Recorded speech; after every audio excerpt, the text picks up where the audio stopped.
नमस्कार। सभी को फीनिक्स ग्रुप चैनल में हार्दिक स्वागत। आज हम बात करने जा रहे हैं हिंदू देवताओं के रहस्य के बारे में। वास्तव में हिंदू धर्म नाम की कोई चीज है भी या यह अनेक भिन्न भिन्न संस्कृतियों के मिलन से बना एक विचार है? क्या यह केवल एक मरती हुई परंपरा है या इसमें कोई वास्तविक महत्व भी है? कुछ लोग मंदिरों के नाम पर, कुछ लोग धर्म के नाम पर और कुछ लोग बाजार के रूप में हिंदू धर्म को बेच रहे हैं।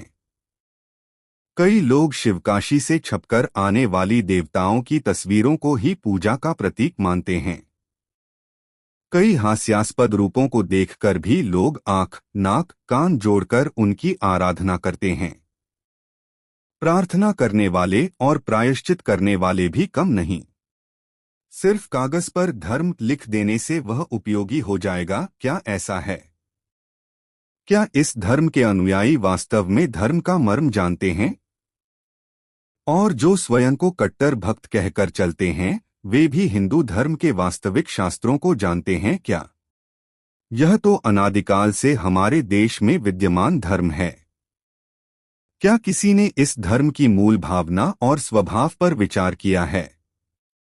आइए हम हिंदू धर्म के सागर जैसे विशाल संसार में प्रवेश करने की कोशिश करें। पर प्रवेश करते ही उलझने शुरू हो जाती हैं।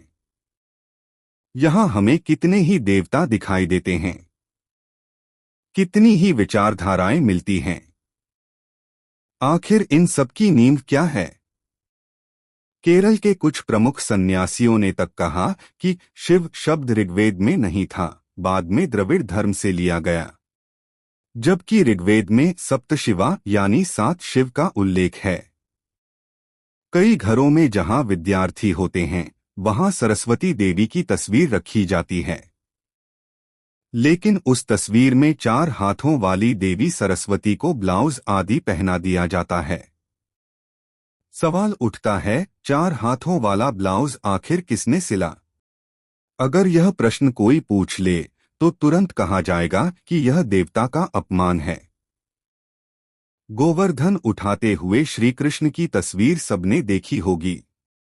तो क्या श्री कृष्ण वेटलिफ्टिंग चैंपियन थे?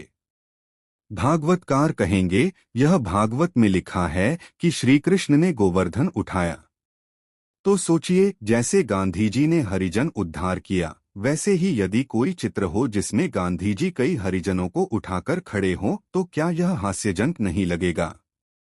महाबली को पैरों तले दबाने वाला वामन कोई साधारण मनुष्य था क्या? वराह अवतार यानी सूअर के मुख वाला अवतार क्या भगवान का रूप है? हमने श्री कृष्ण पर ऐसे आरोप लगाए जो एक सामान्य मनुष्य पर भी लगाना गलत है।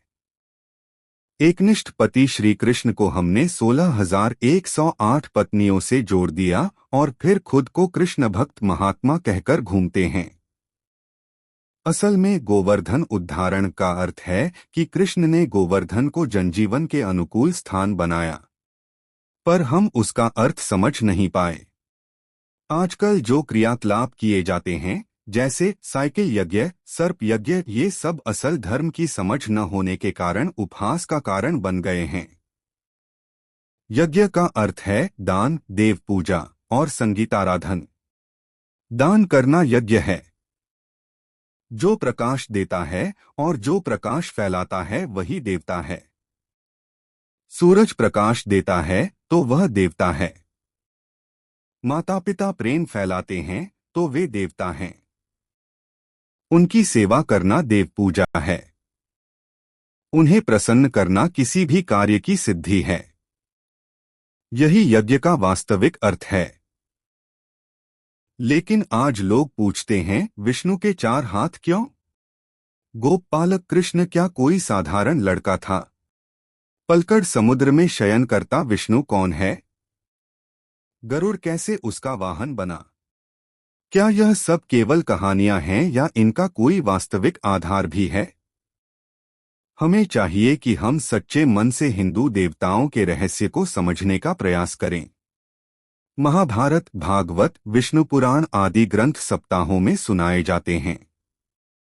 कहते हैं ये सब ग्रंथ साधारण जन को दैवीय तत्व समझाने के लिए लिखे गए।